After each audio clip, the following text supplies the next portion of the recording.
Segmentação morfemática, que é o capítulo 3 deste pequeno livro sobre morfemas do português. Esse livro aqui, ó, do Ked, Walter Ked. Eu estou cursando atualmente uma disciplina na Faculdade de Letras que se chama Morfologia e Análise Lexical também, né? Basicamente sobre morfologia.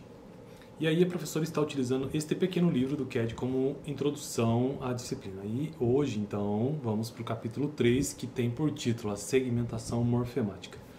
E, especificamente, vou tratar sobre o primeiro tópico, as unidades mínimas significativas. Aqui no canal eu já tratei sobre sincronia e diacronia, definição. Sincronia, basicamente, é o estudo de algum fenômeno linguístico no aqui e o agora, e diacronia você estuda a história daquele fenômeno, ou a evolução de tal palavra, enfim. O problema da palavra, capítulo 2, né, a palavra e unidade acentual, o que significa palavra e homonímia, e também palavra e lexia. E hoje, então, as unidades mínimas significativas. Vamos lá. Tem sido uma disciplina muito interessante. Eu geralmente gravo sobre as disciplinas do eixo linguístico só quando eu termino, né, mas ainda não estou achando melhor já ir gravando os vídeos aqui para o canal conforme eu vou estudando na disciplina. As unidades mínimas significativas. Expusemos no capítulo anterior algumas dificuldades associadas à caracterização do vocábulo. Partiremos aqui da hipótese de que a palavra é um elemento de constituição complexa, cuja análise poderá conduzir a uma base mais rigorosa para os estudos morfológicos. Tomemos a título de ilustração a forma verbal falávamos. Falávamos, tem um acento no A. Falávamos. Falávamos. Veja, que nós só de início só para ter, não tem nada a ver com o que nós estamos fazendo aqui de morfologia, mas só para entendimento, né? Falávamos, pelo menos 4 sílabas, né? Como a conjugação verbal portuguesa é caracterizada por uma riqueza de flexões, é possível comparar a forma proposta com as demais que a ela se associam. Estabeleceremos como princípio que as comparações devem ser feitas por pares. Então, uma comparação entre palavras deve sempre ser feita por pares. Cada par deve apresentar uma só relação de semelhança e uma só relação de diferença. Comparemos inicialmente falávamos com falava. Então, o que ele está nos dizendo aqui que na análise morfológica, ou seja, na análise do estudo de uma palavra, sempre se compara, no mínimo, os pares. Então, sempre um par.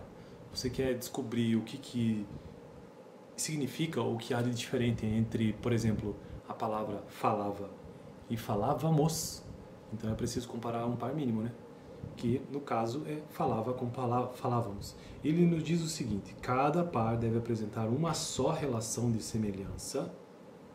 Uma só relação de semelhança, no caso falava e falava, essa é a relação de semelhança. E uma só relação de diferença, no caso nesta palavra que é o mos. Falávamos de falava. O mos é a diferença. O elemento comum, relação de semelhança, é falava. O elemento diferencial é mos, que só ocorre na primeira forma. Consideraremos também que os elementos destacados devem ter um valor significativo. Então, uma outra informação muito relevante é que na morfologia ou nas unidades mínimas, elas precisam ter significado. Precisam sempre ter significado.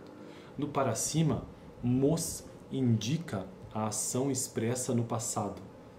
Indica que a ação expressa no passado é realizada por um grupo de pessoas, entre as quais se inclui o falante. Falávamos. A forma como um falava é igualmente decomponível, como mostra a comparação seguinte. Falava de fala. Então, veja, falávamos comparou-se com falava. Agora estamos fazendo uma outra comparação. Falava com fala. Unidade mínima de igualdade, nesse caso, uma relação de igualdade. Fala de fala. Falava com fala, fala, fala. Então, essa é a igualdade. Agora, a diferença está em vá, né? Fala não tem vá, falava sim. O segmento destacado vá indica que a ação expressa pelo verbo se desenrola num passado que se prolonga, pretérito imperfeito do indicativo. Convém assinalar que nem sempre um único par nos permite depreender o segmento correto. Outros pares devem ser estabelecidos para confirmar ou infirmar certos resultados. Se tivéssemos comparado falava com falara, teríamos isolado V. O recurso a outras comparações falava, fala, falava, falasse, permite-nos corrigir esse resultado para vá. Podemos ainda prosseguir com um novo par. Então veja que a palavra começou lá com falávamos. Então por isso que eu fiz questão de dizer pausadamente cada segmento. Falávamos. Veja que isso está sendo reduzido até que se chega numa análise completa, né, de todas as unidades mínimas com significado, que é o título do vídeo de hoje. Unidades mínimas significativas. Podemos ainda prosseguir com um novo par. Fala e falo, que nos fornece os segmentos A e O. Como a forma proposta é falávamos, interessa-nos o A. Baseados exclusivamente nesse par, deveríamos interpretar A como índice de terceira pessoa do singular do presente do indicativo em oposição ao O, marca de primeira pessoa do singular do mesmo tempo. Mais uma vez, a comparação com as outras formas do mesmo verbo vai conduzir-nos à interpretação correta. Falava, falaremos, falariam. Veja que esse A está sempre presente. Embora correspondam a termos de pessoas diferentes, apresentam a mesma vogal A, que é, na verdade, marca de primeira conjugação. Então aqui é uma vogal temática de primeira conjugação. Finalmente, comparando fala com chora. Destacamos os elementos fal e chor, que indicam ações diferentes. Portanto, a forma verbal apresentada é constituída de 4 elementos. Falávamos, fal, a, va, mos. Então, fal, F-A-L, é um segmento, é um elemento, a é um outro segmento, va é um outro elemento e mos é um outro elemento. Com relação a estes segmentos, convém ressaltar os seguintes aspectos. Então, agora vamos verificar os aspectos destes 4 segmentos, que inclusive é um padrão de todos os verbos. Primeiro, são unidades portadoras de sentido. Cada um desses segmentos possui um sentido, né? Fal, a, va, mos. Cada um deles tem um significado, cada um deles tem um sentido. Segundo, são elementos recorrentes, de grande produtividade na língua. Fal é uma figura em toda a conjugação do verbo falar. Todo verbo falar tem fal, falar, bem como os derivados, como falador.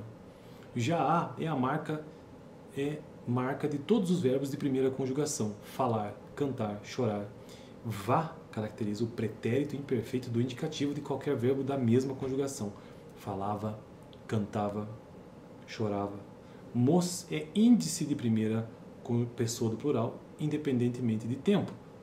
Modo e conjugação. Falamos, falássemos, temíamos. Então veja que é recorrente. Primeiro, tem sentido. Segundo, é recorrente. Terceiro, a ordem desses segmentos é rígida. Qualquer alteração resulta em formas inaceitáveis na língua. Por exemplo, falamosvá. Não existe isso na língua. Falamosvá. Famulavosvá. Famamosla. Não existe. Então, o que ele está nos dizendo é que esta ordem de segmento ela é rígida. Cada um com seu significado. Como são elementos contíguos, podem ocorrer alterações fonológicas em alguns deles. Em português, são frequentes os casos de crase e de elisão. Se compararmos gosto com gostoso, destacamos apenas zo, ou nesse caso, né, como elemento diferencial. Contudo, os pares creme, cremoso, sabor, saboroso, permitem-nos depreender oso. Trata-se do mesmo segmento, visto que o segundo membro de cada par apresenta um traço significativo comum. A vogal final de gosto e a inicial de oso, por serem idênticas, fundiram-se de acordo com a regra fonológica da crase. Com relação ao par creme e cremoso, notamos que o E átono de creme se elide diante do O de oso. Trata-se agora de um caso de elisão. Essas unidades mínimas significativas recebem um nome específico de morfemas. Então veja que no vídeo de hoje, tudo isso aqui para a gente entender que o que são morfemas, afinal de contas, por isso de morfologia, o estudo das palavras. Ou seja, o estudo das unidades mínimas significativas. Ao capítulo 3, a segmentação morfemática. Então hoje, vou terminar esse vídeo de hoje dizendo que morfema são todas as unidades mínimas significativas. Vamos retomar o exemplo do verbo falávamos. Cada segmento, que no caso são 4 e são rígidos nesse caso dos verbos, cada um deles tem um significado, cada um deles significa alguma coisa. Pode não significar exatamente em sentido de dicionário, né? Mas cada um deles não está ali à toa e se repete, inclusive, além de ter uma ordem rígida e ter sentido. Beleza? No próximo vídeo quero tratar sobre a dupla articulação da linguagem. E hoje eu fico por aqui. Caso você tenha interesse, no vídeo passado eu tratei sobre o capítulo 2, ou seja, o problema da palavra. Valeu! Aliás, esta é uma playlist de morfologia que eu estou construindo nesse canal e o livro básico que eu estou utilizando é este pequeno livro, né? Caso você tenha interesse, você consegue encontrar na internet com facilidade até, valeu. Ou tem um link na descrição.